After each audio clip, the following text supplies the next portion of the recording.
Les dades no deixen lloc a dubte. L'ús social del català va baixant amb els anys i cada cop més la població de Catalunya l'utilitza menys en les seves interaccions diàries.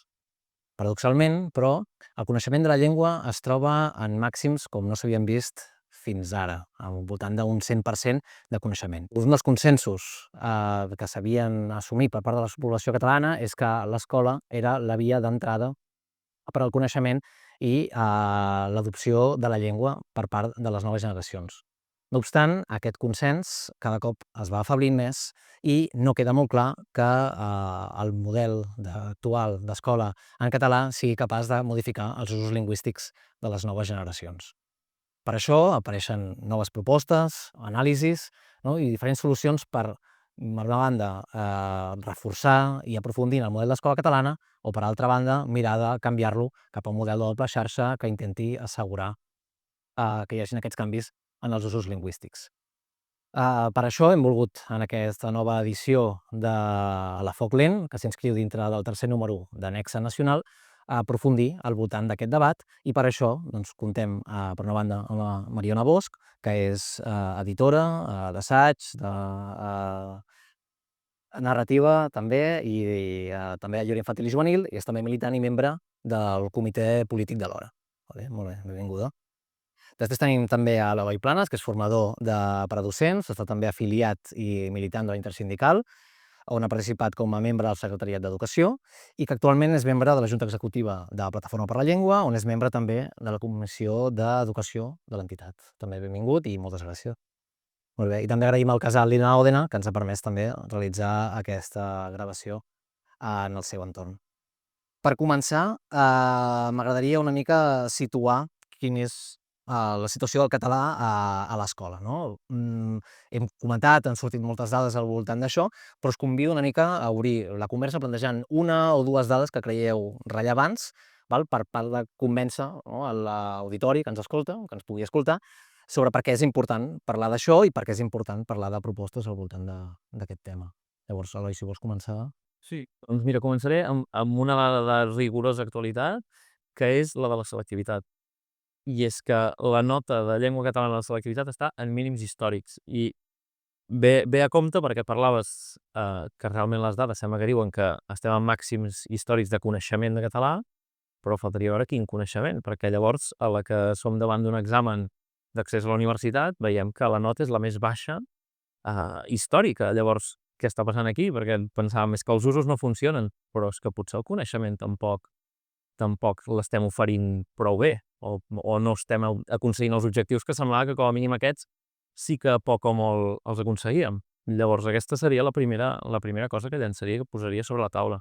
Mariona, podeu complementar això. Sí, jo crec que una dada molt rellevant és un informe recent del Síndic de Greuges que indica que només el 15% d'escoles i 17% d'instituts practiquen el que es podria semblar una mica a una immersió real. Llavors això és un problema que es reflexa, per exemple, amb el que diu l'Eloi de les notes de la selectivitat, però que també té continuïtat en una altra dada, que és que d'aquí ben poc faltaran 5.000 mestres perquè es jubilaran, i són mestres que s'han format en un moment en què la carrera d'ensenyament, de magisteri, tenia un prestigi social o suposava un ascens social d'un perfil professional, que ara diguem que ha canviat, no té el mateix rol, el paper del mestre socialment, i a més, tècnicament o a nivell de coneixements, hi ha elements del que seria la carrera de magisteri o l'ensenyament del català que diguéssim que han perdut qualitat.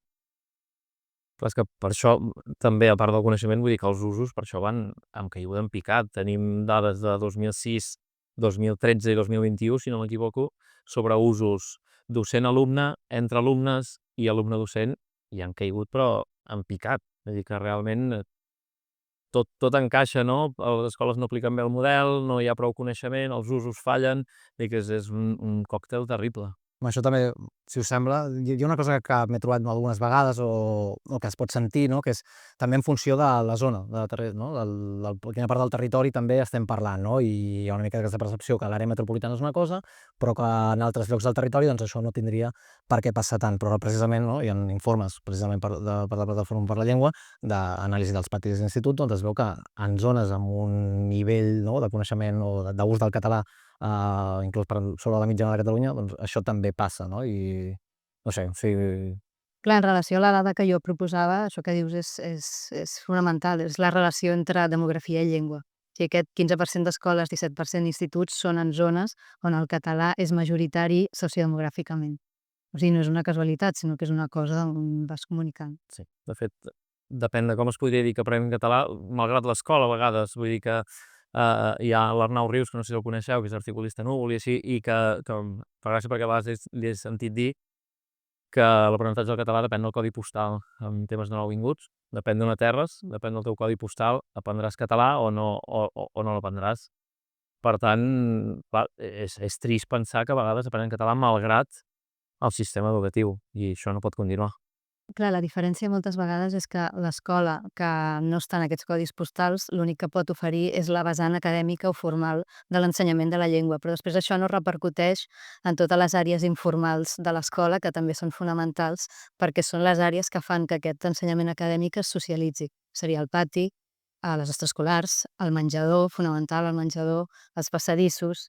O sigui, la llengua en què el mestre, més enllà de ser el mestre de català o el mestre que t'ensenya matemàtiques en català, quan se't creu amb el passadís, et manté la llengua. I potser et manté la llengua en un registre més informal. I això també és molt important, sobretot pels nens, i a mesura que es van fent grans, vosaltres sabreu, de primària, secundària i al batxillerat, aquí hi ha un canvi.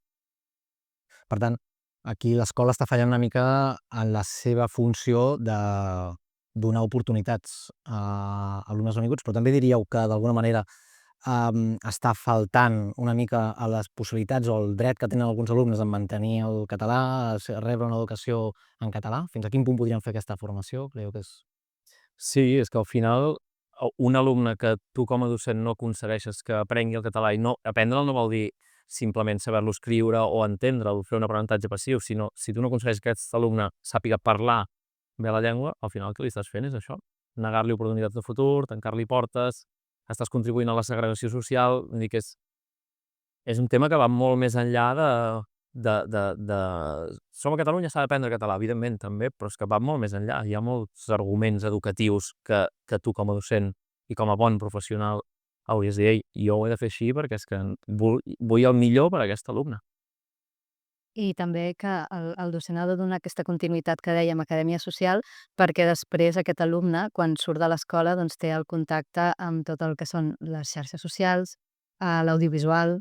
Llavors aquí també l'escola és només un dels elements, és fonamental, però si els altres elements no acompanyen, encara pren més pes l'escola com a punt doncs, d'eix central per aprendre el català i per difondre'l i per incorporar-lo a la teva vida social més enllà de la classe. Com l'únic àmbit, no, en el qual doncs, aquests alumnes coneixeran, no, el català, perquè no hi ha altres en el seu entorn diari. Vist una miqueta el panorama d'això, si us sembla anem a buscar una miqueta que ja ho comentaves, Mariona, però aquestes causes, no? Una mica per què està passant això i per què d'un consens molt evident que hi havia, no? De que l'escola havia de fer aquesta funció i se li donava doncs, aquesta enorme centralitat, ens trobem amb aquesta situació, o sigui, un àmbit, no? Que per bona part de la societat catalana, dels partits polítics, de les entitats, etc., doncs s'havia de cuidar i s'havia de garantir. Com és que està fallant? Què ha passat aquí? Qui en té la culpa, si voleu? Ara mateix, si vols. Mira, n'hi ha moltes i segurament traurem moltes causes entre la Mariona i jo i encara vés a saber si farem curt, no? Començant pel macro, i una idea que també a mig ja ha llançat la Mariona, és que la globalització se'ns està menjant i estem fent potser massa poc com a país perquè no se'ns mengi. Fora de l'escola passen moltes coses, xarxes socials, plataformes de continguts, la vida és molt més a internet a vegades que no pas al carrer fins i tot. I es pot dir clarament que a Catalunya podríem dir que hi ha hagut, sent optimistes, una dècada que ha estat pràcticament un desert en política lingüística. 2010-2020 fent una aproximació, i potser faig curt, però tancament del canal 3XL, aparició de plataformes de continguts que no es van atacar ja d'entrada, com pot ser que encara no tinguem Netflix o Amazon o qualsevol d'aquests monstres gegants que traduir la interfície els hi costaria 2 duros. Com és que encara no ho podem programar en català per defecte, no podem tenir els menús en català? Com és que no s'ha atacat el tema de creadors de contingut fins ara, que sembla que es comencen a fer coses perquè hi hagi un ecosistema? Això no és nou d'ara al 2025. Això, de creadors de continguts, n'hi ha, van començar per YouTube, potser no, perquè no existia TikTok, però, ostres, com és que això no s'ha abordat amb governs anteriors i ara sembla que es fan coses i segurament se n'haurien de fer moltes més, però hem estat molts anys doncs de cofoiisme i tot va bé i tot està bé, la immersió funciona i vinga, i qui dia passa any empeny i ara estem collint els fruits d'aquesta deixadesa tan bèstia. Sí, jo crec que és una conjunció de diversos factors. Un d'ells és la globalització i totes les migracions que venen amb la globalització, però això potser suposaria una oportunitat si ho poguessin gestionar i integrar. Jo crec que és més un problema, o els problemes són els que són fonamentals i els que es poden adreçar són polítics.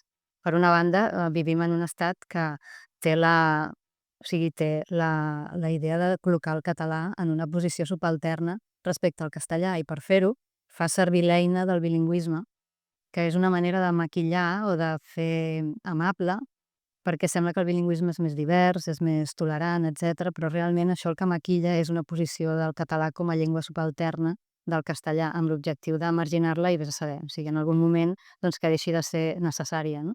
I en aquest sentit jo crec que hi ha un objectiu claríssim de l'estat en el que vivim, o sigui, això és una cosa voluntària, que volen que passi. Per altra banda, hi ha la política catalana, que tu has apuntat una mica. Aquí hi ha hagut un punt d'inèrcia i d'aversió al conflicte, d'inèrcia de pensar que la immersió funcionava, de no revisar-la, de que el cos d'inspectors no fes una feina diària constant de revisar el que s'estava fent als centres, i llavors, a mesura que això es va desmuntant, aquesta responsabilitat passa de ser del polític català al director de centre. Quan el director de centre dimiteix d'aquesta funció acaba sent el claustre. Al final queden 2 professors que són militants i al final acaba sent una cosa entre les famílies i els professors, entre la família i l'escola, i s'ha mogut el conflicte de la part política a la part social i s'està responsabilitzant individualment a persones, a pares, a famílies. S'està dient: heu de ser vosaltres els que heu de lluitar per això, heu d'entrar en conflicte amb això. Que d'acord, també, potser també, però el tant per cent important de conflicte l'hauria d'assumir la política catalana. O sigui, hauríem de traslladar el conflicte per la llengua de l'esfera social a l'esfera política. És a dir, el mestre no ha d'anar a classe a barallar-se perquè els alumnes li parlin en català. El mestre ha d'anar a classe a donar l'especialitat que hagi de donar, a donar català, a donar matemàtiques, el que sigui. No ha d'anar a lluitar per això. Això ho ha de lluitar la política, això ha de lluitar la Conselleria de Política Lingüística, etc. I més quan hi ha normatives que ho diuen. Ara parlaves de direccions de centres. Hi ha un decret que diu, literal, la direcció del centre ha de garantir que el català és la llengua vehicular en el seu centre. On queda això? Doncs clar, si la inspecció no inspecciona, la direcció no dirigeix i al final és això, el docent, la resistència que arriba a l'escola amb la bandera de ser mira, aquell és el de la llengua, aquell és el del català, sí. Ui, alerta, avui t'enfadaràs, perquè avui, clar, és que hi ha un vídeo que el veurem en castellà i ja veuràs que tu t'enfadaràs. Ja ets l'estrany, tu ets el mercat, no? Vull dir que s'ha marcat fins i tot per això, un estat en contra que al final el que vol és marginalitzar i, deies, fer-la que no sigui necessària. Realment a l'escola és, no sé si dir l'últim reducte on tots els ciutadans hi passen obligatòriament i el català és necessari.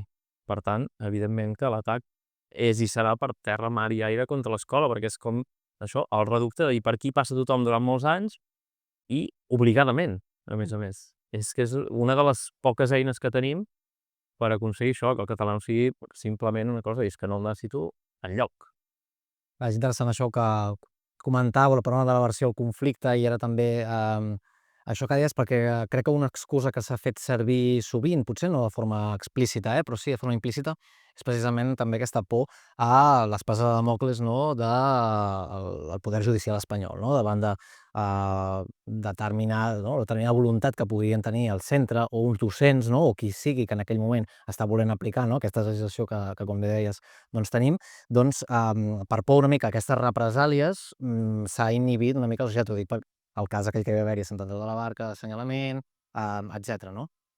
Jo el que us preguntaria és quin punt de cert hi ha també en atribuir les culpes al Poder Judicial espanyol? Quina responsabilitat tindria la Generalitat aquí? És veritat que això existeix, però ens hem agafat una mica massa a això per no fer els deures? Sí, jo crec que totalment. O sigui, aquí una part de la versió al conflicte de la política catalana s'ha traduït en això, en dir no faig això perquè anticipo que vindran els jutges espanyols i em prohibiran o no ho podrem fer, tal. Bueno, prova-ho. Que siguin ells els que hagin de buscar el conflicte, perquè és a ells qui no els interessa el conflicte, sobretot després del procés. Els interessa un estadi de pacificació. És al revés, a nosaltres que ens interessa que ells hagin de dir doncs ara fem com això que has dit o sigui, que ara fem una denúncia, ara fem tot un procés judicial, ara comencem tot un procés de conflicte amb aquesta escola, que siguin ells els que hagin de fer això. Sí, és que al final s'ha apostat molt en educació, que té certa connexió amb això, pel que se'n diu autonomia de centres, decret d'autonomia de centres, com cada centre pot fer una mica el que vulgui, no? Perquè hi ha aquesta autonomia i a més s'ha apostat políticament a Catalunya per un currículum educatiu, que és el que fixa doncs, els objectius de l'educació, els continguts, tot el que l'alumne ha de saber, que és fins i tot difícil d'entendre's. Vull dir que jo he treballat en claustres de primària on hem hagut de dedicar moltes hores a intentar buidar aquest currículum i dir, a veure si entenem ben bé què ens estan demanant, perquè és que amb prou feina... Llavors és això, intentar fer una cosa tan oberta, tan difusa, que és fins i tot difícil d'aplicar. Això també, perdona que et talli, però aquí diu que té inclús les metodologies, no? que es plantegen les metodologies que donen més pes a l'alumnat, no? I el professor desapareix una miqueta més de l'aula, doncs que també té un efecte a nivell d'usos lingüístics, perquè el que fas és que els nanos, bueno, el que fan és reproduir una mica també el que fan en fora, els usos que ja porten incorporats, no? Per al context que dèiem, no? Que hi ha fora de l'escola, llavors, clar, això també té un efecte. Ens hem enlluernat una mica per Finlàndia, països nòrdics, metodologies molt boniques, les hem importat cap aquí, sense tenir en compte el que deia ella, context demogràfic que tenim, que no és el mateix que hi havia fa 30 anys, i tenim el que tenim, i sense tenir en compte que aquí hi ha un context on hi ha una llengua minoritzada i una altra llengua, que a més l'has d'ensenyar a l'escola, que és la que l'està minoritzant. Llavors, directament, això, el docent ja és un acompanyant i no és una persona que ensenya, fem-ho tot amb treballs en grups entre iguals, aprenentatge entre iguals, autonomia de l'alumne, eliminem els llibres de text, menys exposició a la llengua, tot menys dirigit. Llavors això, si ho apliques sense tenir molt clar el context en el qual ho has d'aplicar, doncs ja ho estem veient, com està anant. Les dinàmiques que fan que els alumnes aprenguin això que dius a través de treballs en grup i que el mestre perdi aquesta unidireccionalitat de transmissió de coneixements, això també porta a que sigui encara més important l'esfera de socialització del català després de l'esfera acadèmica, perquè quan fas un treball en grup hi ha un moment en què un grup doncs, de 5 alumnes està sol i tu com a professor pots anar rotant itinerant a cada grup, però hi ha un moment en què tu no hi ets allà i estan parlant entre ells. Llavors aquí és quan emergeix la llengua hegemònica social, que en molts d'aquests llocs que hem dit que no correspondrien al 15% d'escoles i 17% d'instituts, la resta on sociodemogràficament domina el castellà, allà és quan en el treball en grup hi ha un moment en què un nen canvia, a un segon nen perquè al pati parlant castellà canvia i ja ho tens. Llavors allà queda una altra persona que ha de decidir amb, no sé, 8 anys, 9 anys, 10 anys, si el que ha de fer és canviar com els altres o mantenir-ho. Llavors és això de traslladar el conflicte a la taula de grup de 5 alumnes de primària. Això és el que no... Segurament el model que té el nano o la noia que estan allà potser és el model dels seus pares que canvien la llengua, que també, vull dir, perquè la regla de la convergència cap al castellà es dona tot arreu, per tant, també acaba sent apresa pels infants, al final. Vull dir que això també... És que tenim uns usos molt malmesos, en general, com a país. Els usos els tenim molt afectats. I fins i tot el docent que s'ho creu molt, en un moment determinat un alumne se li dirigeix en castellà i pensarà que per fer vincle potser és millor que li parli en castellà, i llavors el seu discurs és impecable, però els usos els tenim molt malmesos. Clar, jo amb això m'agradaria introduir un terme del Jordi Martí Montllau, que és el de territorialitat, del principi de territorialitat de les llengües, que és que en un espai geogràfic, sigui més gran, més petit, una llengua ha de tenir la prioritat de ser vehicular, o sigui, ha de ser hegemònica en aquell espai. Llavors, poden haver-hi quantíssimes llengües més en aquell mateix espai, però la llengua vehicular, la llengua hegemònica, ha de ser una, i aquesta és la manera en què es pugui reproduir, es pugui perpetuar. Que ha de ser la pròpia del territori, sí, evidentment. Clar. De fet, jo com a docent m'he trobat... I el bilingüisme ataca això, això que has dit tu ara, de la pròpia del territori, diu, no, aquest territori és bilingüe. Sí. Clar, no, els territoris no són bilingües, són les persones. Sí, totalment. Clar, aquí hi ha totes aquestes ideologies lingüístiques que vam bombardejant, perquè per una banda tens el dret del castellano parlant a no voler deixar la llengua, potser és l'element més recalcitrant, no?, que més caricaturitzat que veiem, no?, d'això, no?, aquestes famílies, no?, que sigui per voluntat pròpia o enganyades o mobilitzades per part de partits espanyolistes, doncs tiren endavant, no?, denúncies perquè el seu fill pugui estudiar i només en castellà, i d'aquí les deriven les tatxes del 25%, tot això, però també aquesta ideologia bilingüista que està molt més difosa i que els nadons mateixos t'ho diuen, i et diuen que és de mala educació parlar amb una persona que parla en castellà, doncs parlar-li en català, que has de canviar de llengua, que això m'he trobat en alguns casos. També anava a dir amb la manca de recursos que té el professorat, que crec que és una cosa que també no s'acostuma a dir, i és que si tu vols fer la teva classe en català, sovint tens pocs recursos per fer-ho, no? Hi ha iniciatives que han anat sortint, però molt per aquesta via, per aquest àmbit que és l'àmbit social que deies tu, de gent que s'autoorganitza per fer vídeos a YouTube, no?, explicant continguts en català o material de diversitat en català, però és realment difícil trobar-ho, això, si ets un docent i vols fer les coses com en principi se't diu que ho has de fer, com marcar el currículum, o com et diuen les formacions on assisteixes, doncs per, en principi, fer les coses com tocaria. Doncs això també és complicat. Llavors, vist això, una mica, propostes i solucions que cregueu, si vols. Mariona, et dono la paraula a tu perquè des de l'hora s'ha comentat, no?, i s'ha plantejat la proposta de doble xarxa, si ens en podries explicar una mica quina és la diferència entre una doble xarxa i una doble línia, i per què seria una proposta interessant de cares a aquest panorama que hem anat dibuixant.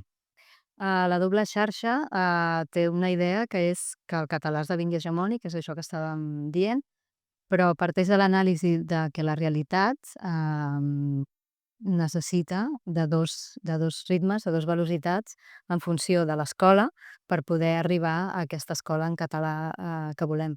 Per una banda, hi hauria, per exemple, aquest 15% d'escoles, 17% d'instituts que hem dit, on es podria començar a aplicar. Però és que si calculem en funció de la demanda dels pares que voldrien una escola plenament en català, on el català fos vehicular 100%, podríem estar parlant inclús d'un 50%. Per tant, faríem un salt important. En aquest tipus de model seria molt important la voluntat dels pares. És a dir, els pares o sigui, quan porten un fill a una escola 100% en català, saben que l'estan portant en aquest tipus d'escola, perquè aquesta escola té aquesta proposta de manera propositiva, de manera ferma, de manera molt ben explicada.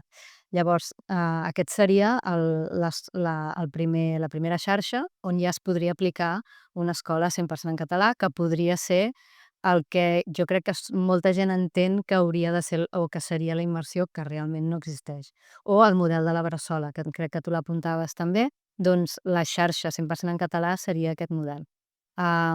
Després, en tota la resta d'escoles on sociodemogràficament està vist i comprovat que la llengua vehicular o la llengua hegemònica socialment seria el castellà, en cadascuna, en funció del lloc on estigui i de l'equip docent i de la direcció, amb proporcionalitats i tants percents diferents, aquí hauríem de treballar un altre ritme. O sigui, seria una escola que assumim que és com l'escola que ara hi ha a molts llocs, que és una escola bilingüe. Aquesta seria la segona xarxa.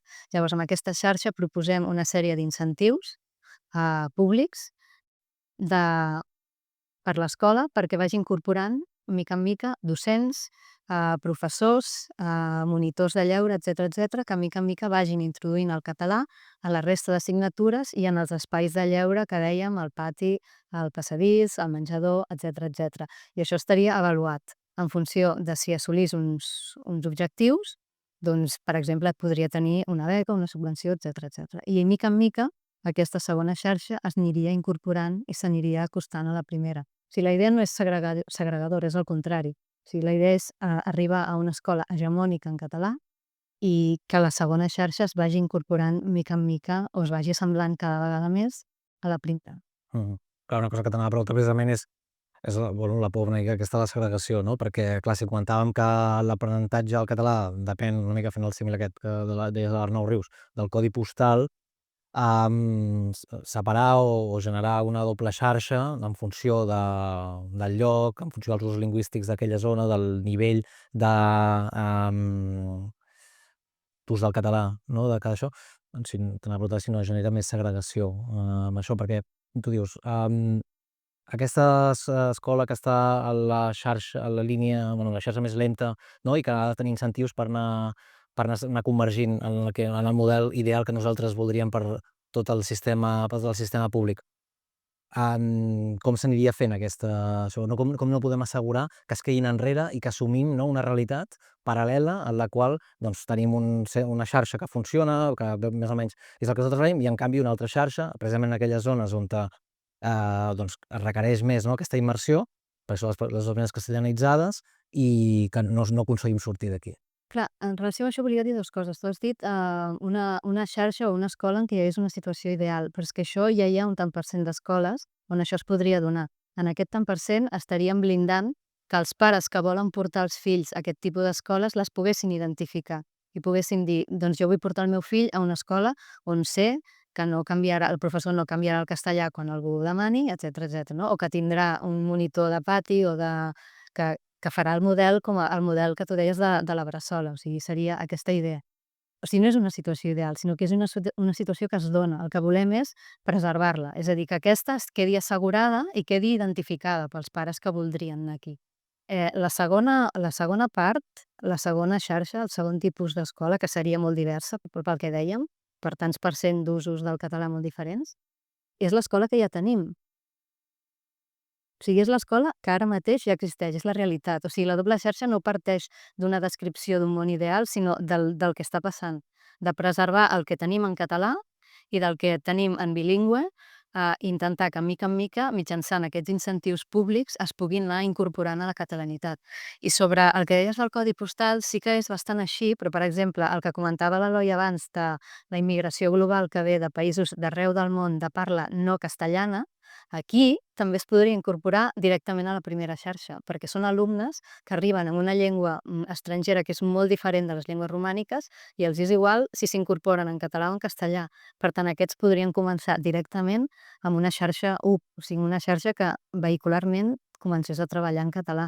I, de fet, això passa a escoles que tenen, per exemple, un tant per cent d'immigració pakistanesa, posem per cas, molt alta, que parlen molt bé i s'incorporen molt bé a parlar en català i a socialitzar en català, perquè ells no tenen el referent hegemònic bilingüe que tenim aquí del castellà o del castellà barrejat amb el català. Llavors aquí això és una oportunitat, o sigui, els pots incorporar, si hi poses recursos i temps, els pots incorporar directament. Eloi, no et preguntaré encara per la xarxa, jo el que et preguntaria seria quins elements creus que necessita canviar el model actual, que necessita aprofundir o que necessita renovar perquè sigui un model realment d'escola en català, una mica com s'havia plantejat als anys 80 i que és el que tenim tots en el cap. Però al final el titular és aplicar un model d'immersió lingüística en català. Aquest és el titular, i si això amb totes les branques que en surten es fes, ja ho tindríem. Coses que ja han anat sortint. Si tenim lleis, per què no s'apliquen? Igual que passa amb la de consum o amb altres, però si tenim lleis d'educació que estan consolidades, que fins i tot han passat al sedàs del Constitucional, com és que no estem sent proactius perquè s'apliquin? Si tenim un cos d'inspectors, com és que aquest cos d'inspectors no és proactiu perquè la gent que està treballant en un centre educatiu compleixi la normativa de la seva feina? I que és una cosa com... És estrany pensar que no s'estigui fent quan és una cosa que sembla tan de calaix, no? Llavors, abans la Mariona ja ha parlat de gent que s'està jubilant, no? I és que hi està havent un canvi generacional que això s'uneix a una manca de formació en immersió i en la importància de la immersió, que parlàvem abans, igualtat d'oportunitats, equitat, futur, no segregació. Si tot això fa molts anys que no s'està explicant a les universitats, els docents que van entrant nous, doncs mira, no ho tenen tan present, no tenen aquesta convicció d'arribar al centre i dir aquí he de treballar perquè aquest nen o aquesta nena que m'entra amb 3 anyets a l'escola parli català i es defensi perfectament i tingui fluïdesa i surti d'aquí amb un coneixement fantàstic perquè pel seu futur és el millor. Si els docents arribessin amb aquest convenciment, és que gairebé no necessitaríem ni les lleis, perquè és que ja tindríem mitja feina feta. Això no està passant i per contra ens està jubilant tota una generació de mestres de després de la dictadura, etcètera, que ja tenien molt clar que la llengua era una eina de l'escola, una eina de treball, una cosa importantíssima. I, de fet, no fa gaire vaig fer una xerrada en un centre amb en Gerard Forest, d'una directora que ens va dir veniu a fer una xerrada perquè és que quan em jubili, m'estic a punt de jubilar i sóc com ja l'última de la meva generació. I ella ens deia, el que estic veient és que entren molts docents nous que no tenen consolidat, no veuen la importància aquesta de la llengua. Necessito que vingueu a fer alguna xerrada de sensibilització lingüística per veure si aconseguiu que vegin que això és molt important. I això lliga amb el que deies tu abans, certs partits, que no cal dir el nom per no fer-los propaganda, però sobretot de color taronja, que han fixat un marc mental que s'ha comprat fins i tot en sectors de catalanisme, independentisme i de gent molt reivindicativa. I llavors sents dir a docents o monitors així, és que jo no li puc imposar a aquest nen una llengua. No, perdona, tu has de fer la teva feina. I aquest alumne has de procurar que sàpiga parlar en català i, per tant, s'han d'aplicar estratègies immersives des que l'alumne gairebé ni parla. I si un alumne et demana una cosa en castellà, has de ser capaç, perquè saps que és el millor, de dir-li, ei, mira, això es diu així en català. Vinga, repeteix-m'ho, sisplau. Ho repeteix, mira, molt bé, perfecte, reforç positiu, ho has fet superbé. Vinga, ara vés, mira, vols jugar a aquella? Doncs vinga, vés i li demanes, puc jugar amb tu? I fer modelatge i procurar que la llengua de cohesió des de molt petits, entre ells, ja sigui el català i evitar això de és que faig més vincle amb una altra llengua perquè tot això són fal·làcies, perquè llavors si hi ha tanta immigració pakistanesa, jo treballo a Sant Adrià de Besòs i Badalona, hi ha molta immigració pakistanesa. Si tu canvies el castellà amb el nano castellanoparlant per fer un vincle, m'estàs dient que com a docent no ets competent per fer vincle amb un nen que t'arriba i només parla Panjab, perquè tu no ho saps. Bé que faràs vincle en català amb aquest, amb un somriure, amb un gest, ajudant-lo, sent al costat. Doncs, ostres, aquesta formació en immersió i aquestes estratègies hi haurien de ser. I bé, de coses n'hi ha mils, parlava de la majoria d'extraescolars, clàusules lingüístiques per tot arreu, al menjador, a l'extraescolar. No pot ser que t'arribi al centre un monitor d'extraescolar que no sap parlar català directament. És que acabo d'arribar en tenia un l'any passat, és que jo he arribat de l'Argentina, jo és que no sé parlar, però sóc el monitor de futbol a l'extraescolar del centre. Ostres, com pot estar passant això? Dic, hi ha tantes coses que semblen tan evidents que et planteges, com pot ser que estigui passant això? Llavors això, formació, estratègies immersives, compliment de la normativa, i complim la llei. M'he apuntat fins i tot és que la LEC, la LEC, perdó, diu que l'educació ha de garantir l'arrelament dels alumnes. Com garanteixes l'arrelament si aquell alumne no surt a quart de secundària amb un domini ple del català i un coneixement, evidentment, de cultura, de tot el que envolta la identitat catalana. Clar, està molt bé que diguis això de l'arrelament i de garantitzar l'arrelament, perquè precisament si la idea de que la doble xarxa no és segregadora és per això, perquè el model segregador és el que tenim ara, perquè és aquest que no garanteix l'arrelament d'aquest nouvingut a la cultura catalana, que és la que es troba, no? I la seva possibilitat d'integrar-se plenament al país d'una manera que no sigui de supervivència, sinó de viure al 100% tot el que té aquí, totes les oportunitats que té aquí. I a part del context polític, hi ha també la qüestió de que l'important és l'ara, en el sentit de que hi ha aquesta jubilació d'aquests 5.000 docents que no tenen ara mateix una substitució de garanties i que no podem deixar passar una dècada. En aquest sentit, la doble xarxa és un pla de xoc, és un pla pel present, per l'ara mateix. O sigui, una cosa que es podria aplicar ara i que permetria tenir aire perquè els nens que ara van a l'escola, o sigui, no perdre una generació amb aquestes notes de selectivitat i amb aquests tants % de suposat coneixement, però que és impossible saber fins a quin punt aquella persona és realment competent en català, no? Llavors, en aquest sentit, és una estratègia pel present, és una estratègia per no perdre 10-15 anys i després vés a saber què és el que pots fer. Un parell de coses només breus. Clar, d'entrada, a la doble xarxa, de fet, tot el que jo he més o menys enumerat també s'hi hauria de fer, Sí. perquè realment d'entrada els docents serien els mateixos, les famílies les mateixes, els alumnes els mateixos, vull dir que el mateix problema, més enllà de que dius que hi ha aquestes escoles que funcionen bé, que realment això, aquest estudi del síndic de Greuges. Però, vull dir, realment fixa't que són mesures que, en el meu cas, sí que aposto per dir, ei, intentem-ho, si tenim la normativa i tenim tota una bateria de mesures molt aplicables, pedagògicament comprables per qualsevol color polític que no sigui estrictament bel·ligerant contra la llengua. Ostres, segur que no podem aconseguir que aquest model funcioni per tothom. Potser segurament em veus ingenu o massa optimista, No, és que jo crec que aquest model, si s'ha pogut aplicar, encara que fos de manera més o menys amb un èxit relatiu, és, per una banda, per la militància d'aquests mestres que hem dit, que es van formar en el postfranquisme, que no només eren mestres o professors que tècnicament o pedagògicament tenien uns coneixements, sinó que, a més, eren militants de la llengua, que aquests són els que ara perdrem. I, a més d'això, també la voluntat de les AFAs, de les famílies, tot això ara està canviant, s'està diluint, i en aquest sentit la immersió o l'intent d'immersió que teníem no era un pla executat des de la Generalitat o des de la Conselleria d'Ensenyament. No s'aguantava perquè és un pla estratègic que s'anava aplicant, això que dius dels inspectors que no inspeccionen, els claustres, etc. Sinó que era una cosa que s'aguantava sobre la militància i sobre la societat civil i les famílies. El consens social que s'havia construït en el tardofranquisme també, que va estirar el seu temps, és això que dius, no? O sigui, d'alguna manera hem perdut socialment també. Però crec que aquest era un consens social però no polític, perquè si hagués estat un consens polític s'hauria aplicat de manera estratègica amb les inspeccions. Crec que és això que no veus ara mateix, no? Quan parlaves del moment, no, actual, també que dèiem, no, el moment polític no acompanya, però és que el moment social tampoc, d'alguna manera, no? I, bueno, tenia una pregunta, volia comentar la qüestió de les AFAs, precisament, perquè és important, podem comentar-ho ara, si us sembla bé, però jo crec que és un element bastant important a l'hora de plantejar, sigui quin sigui, el model que hi ha d'haver. O sigui, l'escola en català funcionarà sempre i quan tinguem de part, no, les famílies, tinguem de part els docents, no, tot allò que no implica més enllà de les lleis. Llavors, quines propostes, quins elements creieu que poden ser interessants per activar aquest teixit? Arnau, abans d'entrar-hi, si em deixes trepitjar-te terriblement com a moderador i fer-li un parell de preguntes. Sí, sobre la doble xarxa, dos dubtes que em genera la teva proposta.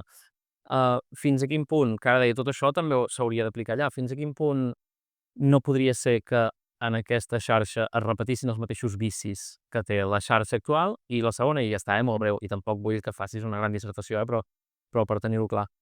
Fins a quin punt no podríem acabar forçats a haver d'incloure una tercera xarxa, com per exemple el País Basc, en la qual això és tot en castellà, amb l'assignatura de català, no?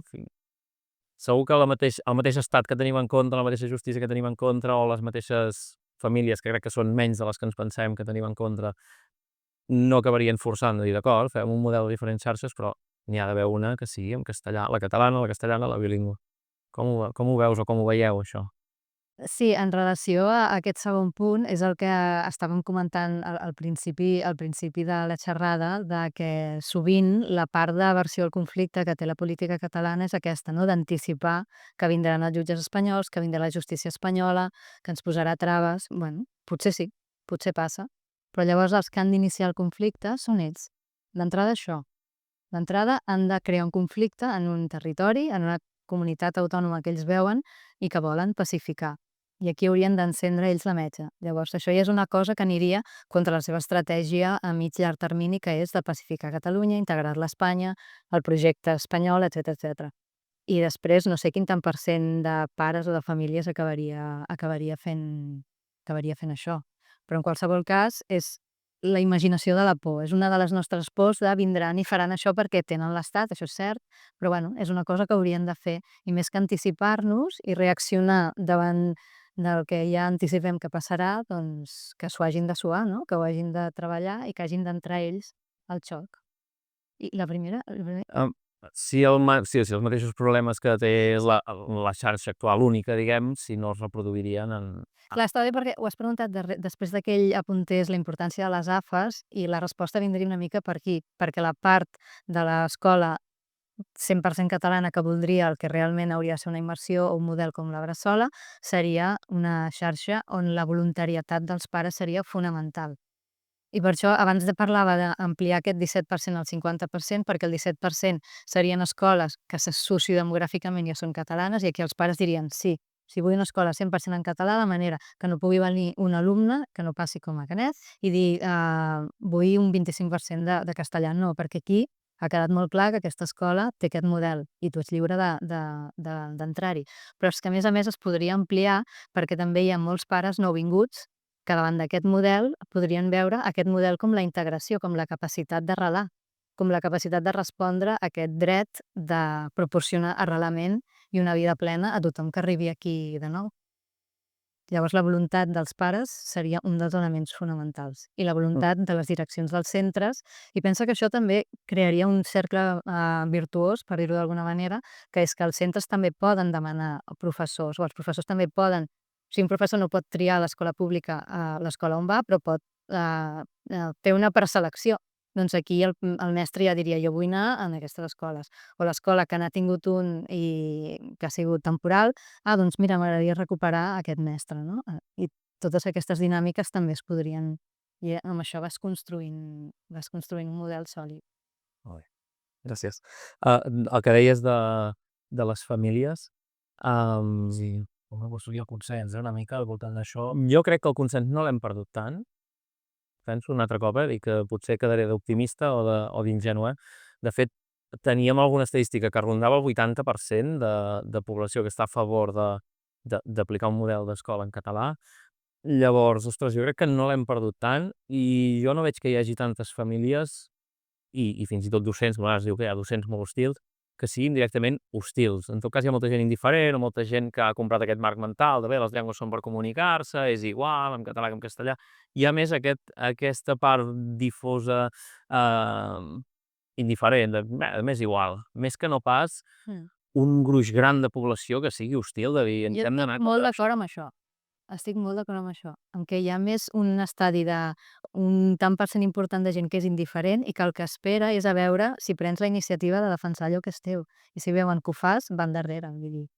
En aquest sentit, jo tampoc he vist una bel·ligerància, a vegades és puntual, a vegades si s'explica bé l'altra persona ho entén, a no ser que sigui algú ja molt radicalitzat, però en general no hi ha tanta... No veig que hi hagi una versió o una bel·ligerància en contra de que hi hagi una escola en català. Moltes vegades és la inèrcia d'aquest model que s'ha desfilagarsat i que al final és, bueno, algú aixeca la mà i demana fer un castellà, canviem. Però en molts cops si s'explica o si es diu no, jo ho faré en català perquè és el que havíem dit, és perquè l'escola és en català i perquè és la llengua d'aquest país, i després, si hi ha coses que no has entès, te les puc explicar a part o t'ho puc traduir o et puc ensenyar els conceptes i mica en mica també t'ho vas aprenent. Jo també he vist aquestes situacions com passaven, no? I a vegades això, suposo que al mestre o al director li fa una mica de por, però un cop ho fas un cop, veus que moltes vegades això que tu dius, que no hi ha aquest xoc, que és més dins la nostra imaginació i la nostra por, Sí. no? D'anticipar Que tot anirà malament i no. anticipar, però si des del mateix centre, vull dir, les famílies, el que s'ha de fer és que entenguin les coses perquè es fan. Vull dir, el projecte lingüístic de centre és aquest, treballem així perquè som professionals de l'educació i ho fem per això i per això. Això en una reunió inicial de curs s'hauria de dir, escolteu, ho fem així i ho fem per això, perquè és el que deia abans, s'han de convèncer els docents a les universitats, també es poden convèncer les famílies, ho fem així perquè és el millor pel teu fill, és el millor per això i això. Són arguments irrefutables. Ostres, potser sí que n'hi haurà un d'hostil que dirà, però estem aquí, som a Espanya i tal. Però és que potser serà un d'un grup de desenes de famílies. I potser no s'està explicant prou, això que deia ara la Mariona, no? Home, expliqueu-ho, fem-ho entendre. Les famílies han de ser conscients de què passa a l'escola i per què passa. Doncs, ostres, diem-los-hi i que ho entenguin i que hi creguin i que ho acceptin i jo crec que això que moltes vegades anticipem és que, clar, aquesta família demana castellà, doncs jo ho he practicat moltes vegades una família nouvinguda, ho pots fer en castellà i no pateixis, ho farem en català, parlaré a poc, tinc un suport visual, i després, si vols, ens quedem tu i jo i t'explico tot el que no hagis entès, t'ho explico poquet a poquet, ho mirem, i no he tingut mai cap conflicte ni cap problema. Clar, i això que tu dius de l'argument de les llengües serveixen per comunicar-se només, etcètera, això també és una altra derivada del bilingüisme banal, que és això de menysprear la idea de que una llengua és un arrelament a un territori, és una identitat i és una oportunitat, al final. Jo, és que clar, tenia algunes preguntes precisament per anticipar-me. Quedaré fatal ara mateix, però sí que volia comentar, perquè en Jordi Martí sí que comenta una cosa bastant interessant en algun dels seus articles, no recordo quins, aquests sembla que són de l'Europeu, que hi ha penjats, no? Que mira com ho feia anar. D'alguna manera, un model 100% en català a Catalunya sent una comunitat autònoma espanyola és impossible perquè no ho permet la Constitució espanyola, no? D'alguna manera, o sigui, hi ha un entramat jurídic que tot el que tu vulguis fer per iniciativa política, quant a el que dèiem abans, doncs es toparia amb això. Per tant, un dels arguments que ell feia servir per la doble xarxa és dir, bueno, si els qui decideixen són els pares o és la comunitat, doncs d'alguna manera et salves d'això. Però, clar, aquí vindria l'altra banda, que és, bueno, quin jutge... podem garantir realment, no?, que els jutges espanyols no fiquin el nas en aquestes escoles, per exemple, que existeixen, són el 17%, perquè hi ha una inèrcia en les quals s'aplica. Si això ho legalitzem d'alguna manera, ho codifiquem, li donem un nom, que d'alguna manera dedueixo que la proposta va per aquí, una mica, de dir aquesta realitat, anem a codificar-la, anem a donar-li un nom i a poder-la anomenar i a partir d'aquí doncs, a poder-la modificar. Això no podrien atacar llavors els jutges, no es podria... I m'estic anticipant, ja sé que no és el que toca, però m'agradaria donar resposta aquí. Aquí tornem una altra vegada a plantejar la realitat sobre la por de la nostra imaginació del que farà l'estat espanyol. No sé fins a quin punt els interessaria, si arribés una doble xarxa on el 50% de la xarxa primera fos això, el 50% en català, entrar a un conflicte així. Tu imagina't el tipus de conflicte que has de crear. O sigui, això ho han de crear ells, diguéssim que el problema és seu. O sigui, nosaltres fem sobre fets consumats i el problema seria seu. Haurien d'entrar, haurien de declarar aquesta guerra. Ells l'haurien de fer, no? Llavors, en aquest sentit, llavors, per altra banda, si és la comunitat qui està dient hi ha aquesta opció i els pares volen triar l'opció d'aquesta escola, no sé quin argument dins d'un estat democràtic, dins d'un estat que vol projectar una idea d'estat democràtic i que necessita, en part, continuar rentant la cara després de 2017, 2018, 2019. Clar, a ells els interessa la pacificació d'aquest territori, entrar a obrir aquest tipus de conflicte. Si hi hagués un tant per cent elevat d'escoles en català on la voluntat dels pares fos aquesta, tenen un problema greu. O sigui, el problema seria Val a dir que quan l'Estat te'l poses entre l'espasa i la paret, la democràcia, vull dir, quan convé se la salten també, i a part com a punt, vull dir que té molts tentacles i, per exemple, al País Basc són els mateixos sindicats espanyols UGT Comissions els que denuncien convocatòries públiques perquè es demana un requisit d'abast, perquè, clar, és que no tothom el sap prou bé, perquè m'imagino que una xarxa que, de fet, tu no la proposes, vull dir que allà la xarxa castellana, evidentment, no garanteix que els alumnes sàpiguen l'eusquera, vull dir, ni molt menys. Llavors, aquí ja són els sindicats els que li acaben fent la feina a l'Estat, vestint-ho de...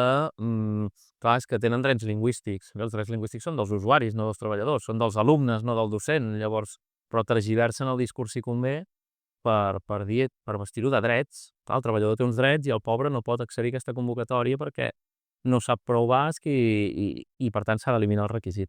Això de moment, per sort, aquí no ha passat. No passarà bé, precisament el coneixement està garantit d'alguna manera, és a dir, amb Sí, però... les dades, pel model, a més, vull dir, no es pot fer servir aquest argument. I perquè el seu també és un altre meló, que potser no avui, però un altre moment ho podria obrir, El model és diferent, però precisament quan diem que la doble xarxa no és segregadora, insistim sempre en que les escoles que estiguessin dins la xarxa que va més a poc, que és una xarxa bilingüe, s'hi continuaria ensenyant el català, i no només s'hi continuaria ensenyant, sinó que hi haurien incentius perquè cada vegada s'ensenyi més. El que passa és que partim de la realitat que sociodemogràficament en aquelles escoles no es podria fer una escola vehicularment 100% en català. Simplement és això, no és que no vulguem que hi sigui, sinó que a dia d'avui, com que és un pla de xoc, no hi seria, i per tant hauríem de treballar per anar-lo incorporant mica en mica a un altre ritme, a una altra velocitat. Però això no l'exclouria en cap cas, el català.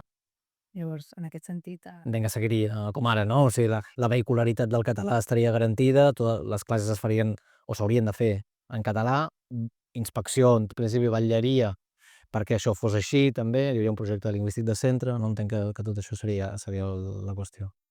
Molt bé.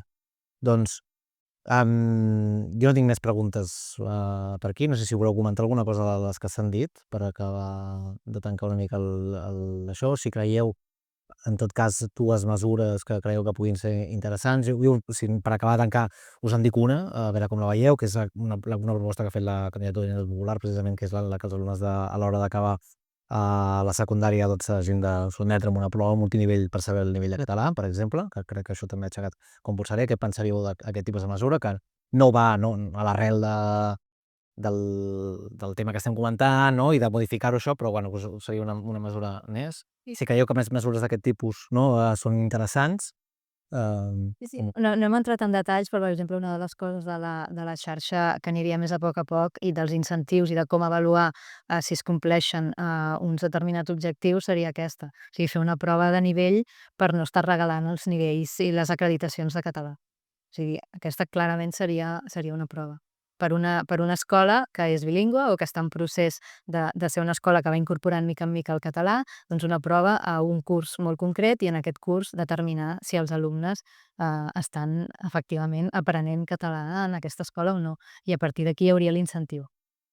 És que és evident que no podem regalar, per dir-ho així, un nivell tan elevat de llengua, que és el segon màxim nivell de català, en acabar la secundària, només per haver aprovat l'assignatura potser amb un 5, i a més amb certs condicionants que has d'haver cursat 3 cursos de primària a Catalunya, tota la secundària, has d'haver aprovat català, és dir, que realment un alumne que hagi estat escolaritzat però que no tingui el nivell C1 se l'endurà a la butxaca. I un alumne que potser hagi arribat a 5è de primària des d'on sigui, i que resulta que té un nivellàs de català, no el tindrà per defecte perquè no compleix els criteris. És a dir, que realment una revisió és evident que cal, i també és evident que això no soluciona el problema, perquè com deies que hem de començar, penso, per baix de tot, hem de començar per l'educació infantil a treballar, a aplicar metodologia immersiva, estratègies immersives, amb tota la convicció des de baix. Ara, és veritat que hem perdut molt temps. No podem esperar 10 anys. És veritat que hem perdut molt temps i que tenim ara molts docents a les aules que no tenen aquests coneixements i s'ha de fer molta feina de formació i de conscienciació que s'hauria d'haver fet a les facultats i que l'hem d'anar intentant fent ara doncs des de figures de centres de recursos pedagògics, equips LIC, formacions, etc., doncs per intentar pal·liar aquest problema. Clar, la doble xarxa no seria només infantil, primària, secundària, batxillerat, inclús formació professional. O sigui, la idea és que ho acabi agafant tot, però en relació amb això que deies, és el sistema de les aules d'acollida seria ideal per les aules d'infantil i de primària. O sigui, començar a ensenyar el català mitjançant la conversa i mitjançant l'ensenyament de tradicions, etc. No a través de la gramàtica o a través de classe magistral de català, sinó conversant i ensenyant coses reals del món. En tot cas, jo crec que sí que una cosa que és veritat és que segurament ens hem despertat tard, no? Portàvem això 10 anys de cofoisme, que coincideixen precisament en el procés i en el fet de treure l'accent en determinats temes, que això ja ve incitat des de Nexe. Però el que està clar és que això preocupa, no? Preocupa docents, preocupa famílies, preocupa també a partits, no?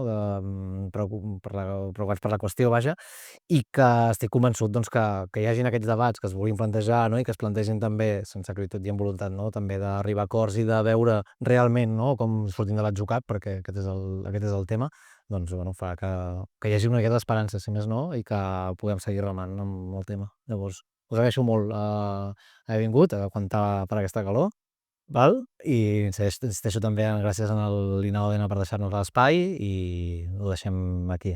Moltes gràcies. Sí, és per convidar. Aris. Sí, moltes gràcies. Fantàstic.